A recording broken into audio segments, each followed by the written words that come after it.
नमस्कार दोस्तों, मेरा नाम है मयूर लूखर। आप देख रहे हैं बियॉन्ड बॉलीवुड प्लस। बात हम करेंगे हिमेश रेशमिया की action comedy bad ass Ravi Kumar की। लेकिन उससे पहले जल्दी से मेरे चैनल को सब्सक्राइब कीजिए and don't forget to press the bell icon. दोस्तों, हाल ही में अमेजॉन एमएक्स प्लेयर की कंटेंट लाइनअप का जो मैराथन इवेंट था, उसमें कुछ ज्ञान की बातें की गई, जहाँ पे हमारे वरिष्ठ ad film maker Piyush Pandey ji, जिन्होंने कुछ फिल्म भी डायरेक्ट की हैं, और उन्होंने एक अहम बात कही इंडस्ट्री वालों के लिए, कि आप जो अपना डेटा देखते हैं, सर झुका के देखते हैं, वो ज़रूरी है। लेकिन डेटा देखने के चक्कर में अपना सर उठाना मत भूल जाइए, क्योंकि जो असली दुनिया है वो आपको सर उठा के ही दिखेगी। ये अच्छी नसीहत थी पीयूष पांडे के इंडस्ट्री वालों के लिए। अब जो हमारे कॉर्पोरेट स्टूडियोज़ हैं और ये बड़े-बड़े ओटीटी नेटवर्क्स, अब इनके आने से हमारा बॉलीवुड कितना प्रोग्रेस हुआ है, ये तो खैर हम सब जानते ही हैं। और आपने शायद कई बार मुझे सुना होगा कहते हुए कि यदि आपसे new age cinema, real cinema नहीं हो रहा है, so why don't you go back to school. और जो कहानी आप अच्छी कहते थे रोम कॉम्स या फिर फॉर्मूला एक एक्शन फिल्म्स, जो बेसिकली 80s और 90s के दौर में काफ़ी हिट थी, so you go back to telling those films in a new style. तो बस ये समझिए कि 80s का दौर वापस आया है हिमेश रेशमिया की film bad ass Ravi Kumar से। ट्रेलर जिसका जब आया था तो काफ़ी पसंद किया था लोगों ने, मुझे भी काफ़ी पसंद आया था। और इस फिल्म की जो एक अहम बात थी, शुरू में ही इसने अपने ट्रेलर में सिद्ध कर दिया कि लॉजिक इज़ ऑप्शनल। और फिल्म जब आप देखते हैं तो वो तो आपसे गुज़ारिश करती है शुरू में कि bad S logic, but logic is optional. ऐसा नहीं है कि इस फिल्म के अंदर बिल्कुल बेतुकी चीज़ दिखाई गई है, लॉजिक का भी इस्तेमाल किया गया है। जब आप देखेंगे तो आपको बेहतर पता चलेगा। पर इसका खासियत यही है कि एक आउट एंड आउट, मैं कहूँगा लंबे समय के बाद एक प्रॉपर बॉलीवुड की फॉर्मूला एक मसाला एक्शन फिल्म आई है। इसके अंदर एक्शन है, इमोशन है, और ढेर सारी डायलॉग बाजी है, कॉमेडी है, डांस है। बेसिकली एक ये म्यूजिकल भी है। अब हिमेश रेशमिया यहाँ जुड़े हैं तो जाहिर है संगीत की डोर तो वही संभालेंगे। और इसका म्यूजिक का सच कहूँ तो बिल्कुल कमाल का है। पैरस रवि कुमार, दरअसल ये जो नाम है रवि कुमार, ये हिमेश की एक पहली फिल्म दी एक्सपोज है, जो कि एक थ्रिलर फिल्म थी। वहीं से ये कैरेक्टर निकल के आता है। पर इस फिल्म के लिए हालांकि इसे एक एक्सटेंशन कहा जा रहा है दी एक्सपोज फ्रेंचाइज का, बट मेरा ऐसा मानना है कि ये बैड एस रवि कुमार एक स्टैंड अलोन जैसी एक यूनिक एक्सपीरियंस है, जो आज के दौर में मेरे ख्याल से बहुत कम ही देखने को मिलता है। बल्कि to be honest, I have not seen such a brilliant formula action comedy film with good music in a long time. कहानी ऐसी फिल्मों की सिंपल रहती है, mostly they centre around revenge. और बैड एस रवि कुमार यहाँ पे वो एक सस्पेंडेड कॉप है, क्योंकि वो he doesn't follow the rules, और कुछ कारणों के वजह से उन्हें सस्पेंड कर दिया है। ये बिल्कुल एंटी करप्शन और जो देश के गद्दार है, बस उन्हें तो ये बस सीधा जस्टिस करते हैं, गोली से मार देते हैं, आरी से मार देते हैं। इस कहानी की दुनिया 80s में बसी हुई है। अगर आपको याद हो, शायद एक्सपोजिव फिल्म जो थी उसके बारे में जो मैंने पढ़ा वो 60s में बसी थी। अब ये 80s की कहानी है, और जिसके अंदर पूरी तरह से ये फिल्म ओमान में शूट की गई है। ऐसा बताया गया है कि भारतीय सिक्योरिटी एजेंसीज परेशान है। उन्हें एक वांटेड इंसान है जगावर चौधरी, जो भारत से भाग के वो अब ओमान के क्षेत्र में उसे पनाह मिली है। और इस क्षेत्र का जो बादशाह है, एक तरफ तो है एक फेक गॉडमैन, और दूसरी तरफ है फिर आपके इन सब के जो बेताज बादशाह है, वो है Carlos Pedro Panther, that's played by Prabhu Deva. Ravi Kumar, इन्हें तो काम दिया गया है कि आप जाके जगावर चौधरी और उनके बेटे को भारत वापस लेके आइएगा।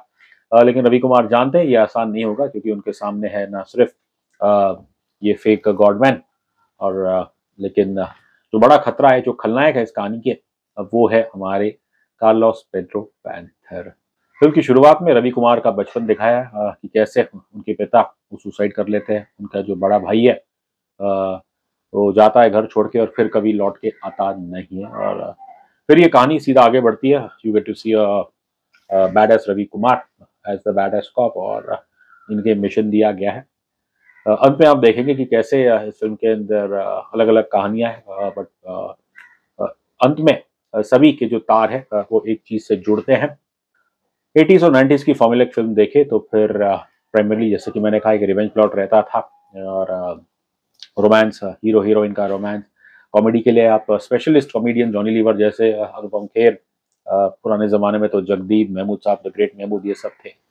और कई फिल्मों में आप देखें तो इन कॉमेडियंस को तो एक सेपरेट पैरेलल ट्रैक भी चलता था और इस फिल्म में आप देखेंगे कि संजय मिश्रा है, जॉनी लीवर साहब है।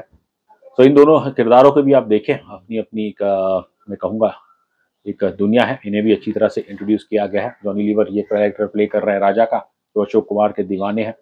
और फिर जो संजय मिश्रा का कैरेक्टर है वो है राणा का, जो कि बोला तो गया शायद कुरान के दीवाने, लेकिन जो उनकी मैनरिज्म है वो तो बिल्कुल अजीत की तरह है। कहानियां तो खैर बाद में आती थी इन फिल्मों की, लेकिन जो खासियत बात होती थी इनकी वो थी कि इनके किरदारों में ही, उनके नामों में ही कितना वजन रहता था। जोरावर, बख्तावर, फिर विशंबर, ऐसे ऐसे नाम होते थे विलन, खासकर विलनों के। इवन शोले अगर आप देखें तो वो भी एक फॉर्मूला एक फिल्म ही है। और इस फिल्म में जो विलन है, मे बी शायद उनके नाम इतने फैंसी ना हो, लेकिन हाँ, कार्लोस पेड्रो पैंथर, ये सुनने में बड़ा अच्छा लगता है। Jagawat Chaudhary, I would say it's a very 80s kind of 90s villain's name. But film की जो सबसे स्ट्रॉन्ग पॉइंट है वो है इसकी डायलॉग्स, बल्कि यहाँ पे डायलॉग बाजी की मैं कहूँगा आंधी आ चुकी है।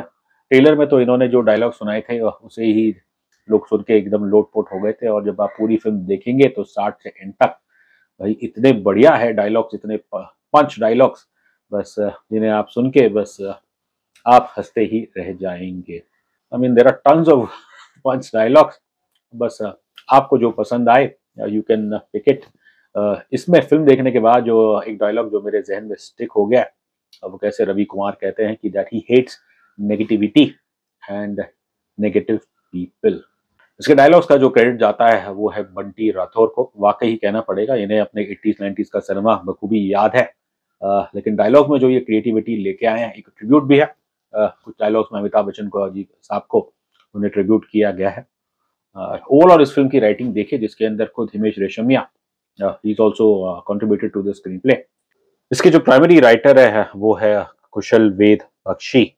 दाद देनी पड़ेगी यहाँ पे राइटर्स की कि कमाल का स्क्रीन पे लिखा है। आप बिल्कुल भी एक सेक पल भी इस फिल्म में बोर नहीं होंगे। भले ही सामने सिचुएशन सीरियस हो, लेकिन जब उसे आप लाइटन कर देते हैं तो फिर उसका मजा ही अलग है। हिमेश रेशमिया है वो जबरदस्त सिंगर कंपोजर, लेकिन एक्टर बनने की जब जब उन्होंने कोशिश की तो ऑन द मुंह ही गिरे हैं। लेकिन यहाँ हैट्स ऑफ टू हिमेश, जैसा ये किरदार लिखा गया है, basically it's a spoof of his own Ravi Kumar character from the Xpose. और हिमेश ने इन चीज़ का एक बार भी नहीं सोचा, and he is learned to laugh at himself. और मेरे ख्याल से वो खूबी रहती है एक सच्चे आर्टिस्ट की, कि वो अपने आप को इतना सीरियसली नहीं ले। बिल्कुल ये पूरी फिल्म जो है ये अपने आप को सीरियसली नहीं लेती है। जब आर्टिस्ट ऐसा करता है तो तब आप देखें उसकी परफॉर्मेंस में भी वो फ्री हो जाता है और नेचुरली परफॉर्मेंस बेहतर ही रहती है। और भले ही ये सब्जेक्ट थोड़ा, मैं कहूँगा फॉर्मूला एक फिल्म है, थोड़ा स्लाइटली ओवर द टॉप होगा, बट इनकी एक्टिंग देखिए, हिमेश की जो इंटेंसिटी है और खासकर जो डायलॉग डिलीवरी है इनकी, डायलॉग्स भी इसके देखिए एक से एक कमाल के हैं। जैसे कि सुधर जा वरना गुजर जाएगा, जिन तूफानों में तुम्हारे घर उजड़ जाते हैं, उन तूफानों में हम अपने कपड़े सुखाते हैं। फिर सबसे बेस्ट जो मेरे ख्याल से एपिक डायलॉग तो वही था कि कुंडली में शनि, शायद चाय में हनी और रवि कुमार से दुश्मनी, तीनों सेहत के लिए हानिकारक है। हिमेश रेशमिया साहब पूरी तरह से इस कैरेक्टर, इसकी इसकी दुनिया में, इसकी डायलॉगबाजी में खो जाते हैं और बिल्कुल उन्होंने अपने आप को एंजॉय किया है। लेकिन उनके चेहरे पे देखिए बिल्कुल एक जो सीरियस इंटेंसिटी चाहिए वो बरकरार रहती है। ऐसा नहीं है कि वो ये डायलॉग बोलते समय खुद जैसे हंस गए होंगे, वैसा बोल के बिल्कुल नहीं, बिकॉज वो इसकी दुनिया को उन्होंने अपना लिया है, इस किरदार की रूह को उन्होंने समझा है और कमाल का काम किया हिमेश रेशमिया साहब ने। हिमेश तो है ही इस फिल्म की जान, लेकिन बाकी कैरेक्टर्स में देखिए, संजय मिश्रा, जॉनी लीवर, ये तो खैर है ही कमाल के वेटरन एक्टर्स, जबरदस्त कॉमेडी है इनकी। और फिर जो हमारे राजेश शर्मा साहब है जो जगावर चौधरी का किरदार प्ले कर रहे हैं, उनका भी अभिनय काफ़ी अच्छा है।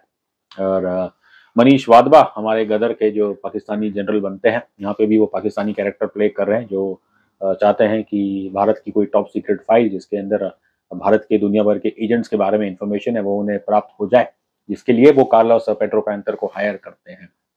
और मनीष जी का भी काम मुझे काफ़ी इसमें अच्छा लगा। देखिए, जब डायलॉग्स कमाल के हो तो फिर ना सिर्फ हीरो बल्कि विलेंस, उन्हें भी उनका भी हक बनता है अच्छे डायलॉग्स पे।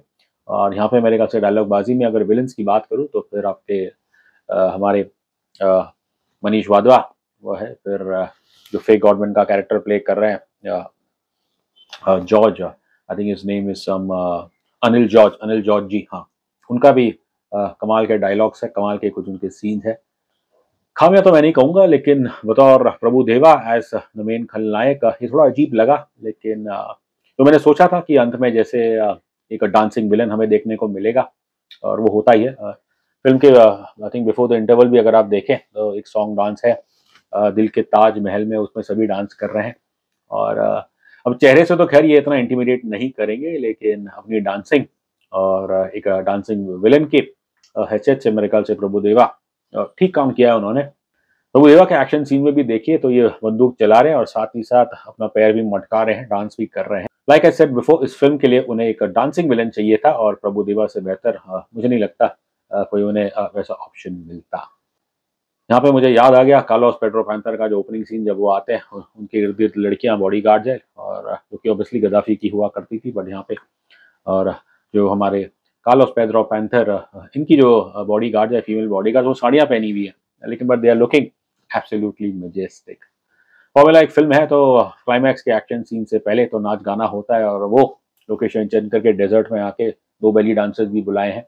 और it's if you see overall इसका जो संगीत है it's a fine mix of the music of the 80s, जिसके अंदर आपको कुछ कवाली स्टाइल भी है और वेस्टर्न पॉप इन्फ्लुएंस वो तो आपको मिलेगा ही इस फिल्म में। और टूवर्ड्स क्लाइमैक्स से पहले जब एक टीफ एक हार की चोरी होनी होती है, उसके अंदर फिर जो संगीत आपको सुनने मिलता है वो एक मेडली जैसा है डिफरेंट जॉनर्स का। अगेन वंस अगेन वो कमाल का है। और हिमेश रेशमिया उन्होंने अपने उनके जो कुछ ऐतिहासिक गाने हैं जैसे जौहरा बीन या फिर तंदूरी नाइट्स का तंदूरी डेज कर दिया, उन्हें एक स्पिन ऑफ जैसा दिया है इस फिल्म में, जो बिल्कुल ऑर्गेनिकली बैठते हैं इसकी करस्पॉन्डिंग सिचुएशंस पे। है तो एक एक्शन कॉमेडी फिल्म, और ज़्यादातर ऐसी फिल्मों में हीरोइन का जो काम होता है मोस्टली वो हीरो के साथ रोमांस करना, या फिर जब मुसीबत आए विलन उसे किडनैप कर ले और फिर हीरो उसे बचाने आए। अब वो चीज़ आपको यहाँ देखने को मिलेगी। अच्छी बात यह है कि डायरेक्टर कीथ कोम्स उन्होंने अपनी जो फीमेल कैरेक्टर्स है even their substance to them. अब जो लीडिंग वुमेन कैरेक्टर्स इस फिल्म में है वो तो है 2 बहनें, Laila that's played by Kirti Kulhari, और फिर उनकी बहन Madhubala that's played by this young actress Simona J. अब देखने में तो ये विदेशी लगती है, और है तो खैर ये दोनों बहनें, लेकिन बड़ी बहन लैला वो छोटी को पसंद नहीं करती है, वो इसलिए क्योंकि दोनों बहनों का जो दिल है वो हमारे रवि कुमार पे आया है, और रवि कुमार तो वो छोटी बहन मधुबाला से प्यार करते हैं। इनके अलावा फिल्म के अंदर आपको देखने को मिलेगी Navneet Nishan who plays mother to Ravi Kumar, और फिर Sulbha Arya ji veteran actress popularly known as Kanta Ben from Kal Ho ना हो, और वो यहाँ पे रवि कुमार की दादी प्ले कर रही है। और फिल्म के एक्शन सीन में ऑब्वियसली पूरा परिवार आ जाता है, और एंटरटेनमेंट एक्शन दोनों यहाँ पे आपको सभी महिला द्वारा देखने को मिलती है। सनी उन्हें भी इस फिल्म में एक अंडरकवर एजेंट निशा का रोल मिलता है। ऑब्वियसली प्राइमरी तो खैर उनका काम है डांस करना। अब बतौर एक्टर ऑब्वियसली उनकी लिमिटेशंस है, लेकिन I think it's always nice to see Sunny Leone on the screen. भले ही कम लोग थे थिएटर में, लेकिन मेरी हंसी छूटे नहीं जा रही थी। और फिल्म का जो ओपनिंग सीन है वो बयां करता है कि ये आपको 80s में वापस लेके जाएगा, 80s की फिल्म, 80s का एक्शन, 80s का ह्यूमर वगैरह वगैरह। और एक शॉट आपको दिखाते हैं टिकट प्राइस का, अगर मैंने ठीक से देखा हो तो कुछ शायद 4 रुपये ऐसे का कुछ टिकट था उस दौर का। और अब आज के 2025 में मैंने ये फिल्म 112 रुपये देखी, जो उस दौर के मुताबिक तो खैर महंगा है, लेकिन आज क्योंकि मिनिमम टिकट प्राइसेस 250-300 रहते हैं फॉर न्यू बॉलीवुड फिल्म, और ये फिल्म को हमें मात्र 112 रुपये में देखना बिल्कुल। और फिर जो मनोरंजन इस फिल्म ने हमारा किया, बिल्कुल मैं कहूँगा इट इज़ पैसा वसूल। कीथ कोम्स जिनकी ये पहली फीचर फिल्म है, उन्होंने अपनी डेफिनेटली स्किल्स दिखाई है, एंड ये फिल्म बताती है कि 80s 90s का सिनेमा उनके रगों में काफ़ी भरा हुआ है। बस जो चीज़ मुझे अजीब लगी कि कैसे इतनी बढ़िया फ़िल्म और इसका कोई प्रेशो एज़ सच रखा नहीं गया। हम इंतज़ार करते रहे कि क्या पता फ्राइडे सुबह को कुछ हो जाए, लेकिन ऐसा कुछ हुआ नहीं। हमने मार्केटिंग टीम वालों से पूछा भी, लेकिन कोई जवाब आया नहीं। खैर, मैं इसे शायद मान सकता हूँ कि जैसा ये किरदार है बैड एस रवि कुमार, और बिल्कुल एकदम सीधा बंदा है, देशभक्त है, भ्रष्टाचार के खिलाफ है, तो मे बी शायद रवि कुमार की फ़िल्म के लिए कुछ फेक लोग 4 स्टार ऐसा कुछ दें, वो उन्हें उनके लिए उचित नहीं होगा। और if you see even the trailer भी कोई इसका लॉन्च हुआ नहीं, बस यूट्यूब पे कर दिया, और अब तक जो भी इसकी प्रशंसा हुई है वो बिल्कुल दिल से हुई है, चाहे वो ट्रेलर की हो। आज जब मैंने फ़िल्म देखी, भले 15-20 लोग थे, लेकिन तो जितने भी लोग थे उन्होंने खूब मज़ा उठाया, और there was a bunch of young kids, college students थे, जो तो नाच रहे थे फ़िल्म के खत्म होने के बाद, और उनकी तो लगातार थ्रू आउट दिस फ़िल्म हँसी नहीं छूटे जा रही थी। अंत में बस यही कहूँगा कि ये film transport you back to the 80s, और what you get to see is entertainment, entertainment, entertainment. Rating की बात करूँ तो मैं बैड एस रवि कुमार को देता हूँ 5 में से 4 स्टार्स।